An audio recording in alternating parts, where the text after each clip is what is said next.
Welcome to my YouTube channel. My dear students, please like, share and subscribe my channel and don't forget to press the bell icon. Now, today I am going to discuss a very important topic, that is the forms of organizations in public sector, and under this topic we are going to continue the class on departmental undertakings. My dear students, departmental undertakings is the traditional form of public enterprises. These established under the specific ministries.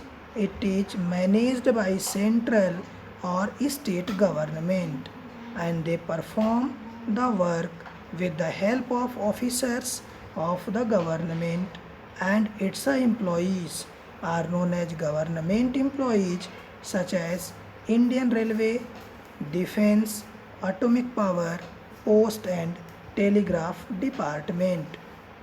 Now, consider this point.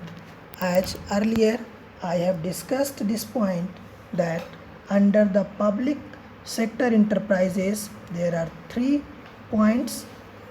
First one is the departmental undertakings, second one is the statutory corporations, and then government company. So departmental undertakings की अगर हम लोग बात करें, then as you are looking here, that departmental undertakings is financed by the government budget, and all activities performed by it are an integral part of government functioning.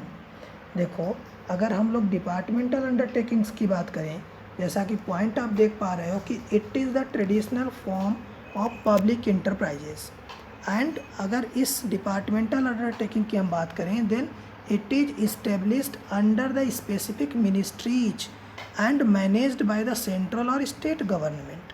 यानी कहने का meaning यहाँ पर ये है कि ये जो डिपार्टमेंट होते हैं, जैसे अगर आप देख पा रहे हो तो लास्ट में यहाँ पे आपको दिया है such as railway, defence, atomic power, post and telegraph. It means ये सभी डिपार्टमेंट मिनिस्ट्रीज के अकॉर्डिंग टू इस्टेब्लिश होते हैं, और उन्हीं के अकॉर्डिंग टू, उन्हीं के रूल्स और रेगुलेशंस के अकॉर्डिंग टू ये गवर्न करते हैं. जैसे अगर हम इंडियन रेलवे की बात करें, then it is managed by the ministry of railway. Post and telegraph services are run as a department in the ministry of communication. और इसी तरीके से अगर हम डिफेंस की बात करें तो, या फिर अगर हम एटॉमिक पावर की बात करें तो, ये सभी जो एग्जांपल्स हैं हमारे डिपार्टमेंटल अंडरटेकिंग्स में आएंगे. ठीक है, अब अगर हम डिपार्टमेंटल अंडरटेकिंग्स में देखो तो this is the oldest and traditional form of public enterprises, and one important point that it is fully managed by the government officers as one of the government departments. जैसा कि मैंने अभी आपको पहले भी बताया कि इनके अपने अलग एक डिपार्टमेंट होते हैं, और उसी डिपार्टमेंट के अकॉर्डिंग टू इनकी जो भी फंक्शनिंग होती है वो कंडक्ट की जाती है, और इनके जो रूल्स रेगुलेशंस होते हैं वो गवर्नमेंट के थ्रू फिक्स किए जाते हैं, बनाए जाते हैं, और इनके एम्प्लॉयज़ गवर्नमेंट एम्प्लॉयज़ माने जाते हैं, गवर्नमेंट एम्प्लॉयज़ होते ही हैं. Okay, so now come to the next point, and that is related with your features of departmental undertakings. अगर हम फीचर्स की बात करें तो देखो, यहाँ पर आप जैसा कि फिगर भी देख पा रहे हो इंडियन रेलवे का, मैंने आपको पहले भी अभी जस्ट इसके पहले के पेज पे मैंने आपको एक्सप्लेन किया कि अगर हम इंडियन रेलवे का एग्जांपल लें, या फिर पोस्ट ऑफिस डिपार्टमेंट का एग्जांपल लें, एटॉमिक एनर्जी का एग्जांपल लें, तो ये सब हमारे जो डिपार्टमेंटल अंडरटेकिंग्स के एग्जांपल बनते हैं. तो अब अगर हम फीचर्स की बात करें, then C point is given here that the revenue means amount earned by the department. देखो पहले भी मैंने आप लोगों को क्लियरली एक पॉइंट बताया कि जो भी फंडिंग होती है इस डिपार्टमेंट के लिए वो सब कुछ गवर्नमेंट के थ्रू, मैंने आपको क्लियरली पहले ही बताया कि departmental undertaking is financed by the government budget, and all activities performed by it are an integral part of government functioning. Means अब इन डिपार्टमेंट्स को जो बजट की बात आती है, जो इन डिपार्टमेंट्स को अमाउंट देने की बात आती है, वो गवर्नमेंट डिपार्टमेंट के थ्रू कंडक्ट किया जाता है. जैसे अगर रेलवे डिपार्टमेंट का आप एग्जांपल ले लो तो देखते हो आप लोग, रेलवे का अपना एक अलग बजट पेश किया जाता है और रेलवे के बजट के बाद ही जो अमाउंट दी जाती है गवर्नमेंट के थ्रू रेलवे डिपार्टमेंट के एक्सपेंशन के लिए प्रोवाइड की जाती है. While we are talking about the revenue, then the revenue earned by the department undertakings is paid into the government treasury. कहने की मीनिंग यहाँ पर ये कि गवर्नमेंट ट्रेजरी से ही इनको अमाउंट भी मिलता है इन डिपार्टमेंट्स को, और ये डिपार्टमेंट जब ये वर्क करते हैं, जैसे रेलवे हो या टेलीकॉम हो डिपार्टमेंट या फिर एटॉमिक एनर्जी, तो इनका जो रिवेन्यू अर्न होता है वो भी गवर्नमेंट ट्रेजरी में ही डिपॉजिट होता है. Okay, now see the next point is the appointment of employees. अब अगर हम अपॉइंटमेंट ऑफ एम्प्लॉयज़ की बात करें, जैसा कि हमने पहले भी डिस्कस किया, it is the government controlled organisations and managed with the help of officers appointed by the government. As the undertaking does not have separate legal existence, its employees are government employees and terms and conditions of their appointment, remuneration, promotion are fixed by the government. देखो कहने का मतलब यहाँ पर ये है, sense यहाँ पर ये है गवर्नमेंट डिपार्टमेंटल अंडरटेकिंग्स की, कि जितने भी एम्प्लॉयज़ होंगे वो सभी अपॉइंट किए जाएंगे गवर्नमेंट के through and they are known as government employees.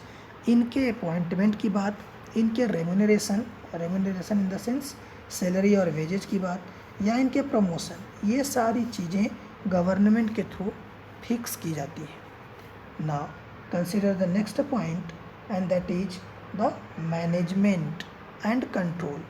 ये पॉइंट मैंने आपको अभी थोड़ी देर पहले भी बताया कि जो भी मैनेजमेंट होगा, जो भी कंट्रोलिंग होगी, वो सारा कुछ गवर्नमेंट के जो भी एम्प्लॉयज़ हैं, गवर्नमेंट एम्प्लॉयज़ जो ऑफिसर्स हैं उनके through. Means it is managed by government officers as one of the government department and it is under the control of concerned minister of the department who is answerable to the government through the parliament. अब अगर हम management and control की बात करें तो जैसे देखो, अगर हम रेलवे का एग्जांपल लें तो रेलवे मिनिस्टर होते हैं. रेलवे मिनिस्टर जितने भी पूरे 1 ईयर का प्रोग्रेस होता है रेलवे का, वो पार्लियामेंट में क्या करते हैं, डिस्कस करते हैं, लोगों को बताते हैं. तो यहाँ पे अगर हम मैनेजमेंट और कंट्रोल पॉइंट को देखें under the departmental undertakings, then clearly we can say that it is managed by the officers and with the help of ministry of the department and the ministers, and minister is responsible or answerable to the government through the parliament.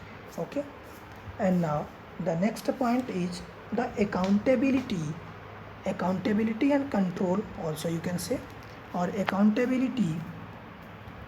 The activities of this department are subject to auditing and audit controls as applicable to other government activities.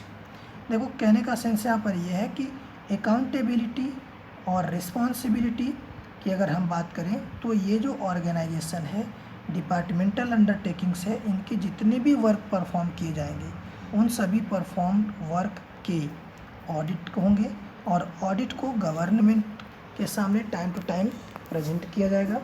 और इसके साथ ही साथ employees of the enterprise are accountable to the concern minister who is ultimately responsible to the parliament. Means जो भी इनके employees हैं, जो भी इनके ऑफिसर्स हैं, वो अकाउंटेबल हैं, उनकी रिस्पॉन्सिबिलिटी है मिनिस्टर्स और जो भी इनके अपने ऑफिसर्स हैं, हेड हैं या मिनिस्टर्स हैं, ये टाइम टू टाइम अपनी रिपोर्टिंग, अपना फीडबैक उन मिनिस्टर्स को करते रहते हैं. And minister also responsible to provide the information in the parliament through the parliament. Okay, so these are the meaning and features of departmental undertakings. Now see it and understand the concept. Okay, thank you so much.